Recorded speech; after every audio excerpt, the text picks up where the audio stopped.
തിരുവനന്തപുരം വർക്കലയിൽ കൊലക്കേസ് പ്രതിയുടെ ആക്രമണം ഉണ്ടായിരിക്കുന്നു. നടയറ പാലത്തിന് താഴെ പ്രവർത്തിക്കുന്ന ആക്രിക്കടയിലെ ഡ്രൈവറായ മുഹമ്മദ് അസ്ലത്തിനെ പ്രതി കുത്തി പരിക്കേൽപ്പിച്ചു. സംഭവത്തിൽ പരവൂർ സ്വദേശിയായ ബിജോയി വർക്കല പോലീസ് കസ്റ്റഡിയിലെടുത്തു.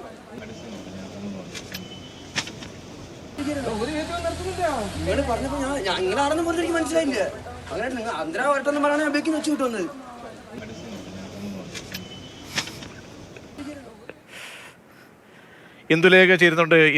എന്തായിരുന്നു ഈ പ്രകോപനത്തിന് കാരണം? പ്രജീഷ്, സംഭവം ഇങ്ങനെയാണ്. നടയറപ്പാലത്തിന് താഴെ പ്രവർത്തിക്കുന്ന ഒരു ആക്രിക്കടയിൽ നിന്നും പ്രതിയായിട്ടുള്ള ബിജോയ് ഒരു ബാറ്ററി വാങ്ങിയിരുന്നു കഴിഞ്ഞ ദിവസം. ഇന്ന് അയാൾ അവിടേക്ക് മടങ്ങിയെത്തുകയും ഈ ബാറ്ററി തനിക്ക് വേണ്ട, പണം തിരികെ നൽകണമെന്ന് പറയുകയും ചെയ്തു. അയാളുടെ നന്നായി മദ്യപിച്ചായിരുന്നു എത്തിയിരുന്നത്. അപ്പോൾ ലഹരിക്ക് അടിമയായ ഒരു അവസ്ഥയിൽ എത്തി നിൽക്കുന്ന ഇയാളെ കണ്ട് ആദ്യം സംസാരിച്ചു നോക്കിയെങ്കിലും പിന്നീട് കടയുടമ പണം തിരികെ നൽകാൻ തയ്യാറായി.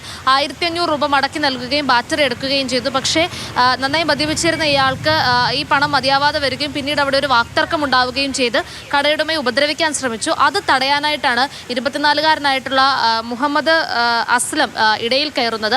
അപ്പോൾ കയ്യിൽ കരുതിയിരുന്ന കത്തി ഉപയോഗിച്ച് ബിജോയ് അസ്ലത്തിനെ കുത്തുകയായിരുന്നു. പെട്ടെന്ന് തന്നെ നാട്ടുകാരെല്ലാം ഓടിക്കൂടി. കൂടുതൽ അക്രമാസക്തനാവുകയായിരുന്നു ബിജോയ് അപ്പോൾ ചെയ്തത്. നാട്ടുകാരെല്ലാവരും കൂടി ഒരു വിധത്തിൽ ഇയാളെ പിടിച്ചു കെട്ടി പോലീസിനെ വിവരമറിയിച്ച് പോലീസിന് ഇയാളെ കൈമാറുകയായിരുന്നു. അസ്ലത്തെ ഉടൻ തന്നെ ആശുപത്രിയിലേക്ക് മാറ്റിയിട്ടുണ്ട്. ഇയാൾ ഇതിനു മുൻപ് ഒരാളെ കൊലപ്പെടുത്താൻ ശ്രമിച്ചിരുന്നു. അത് ഇതുപോലെ തന്നെ ആര്യനാട് കരുണാനിധി ഡി അഡിക്ഷൻ സെൻ്ററിൽ ചികിത്സയിലിരിക്കെയാണ്.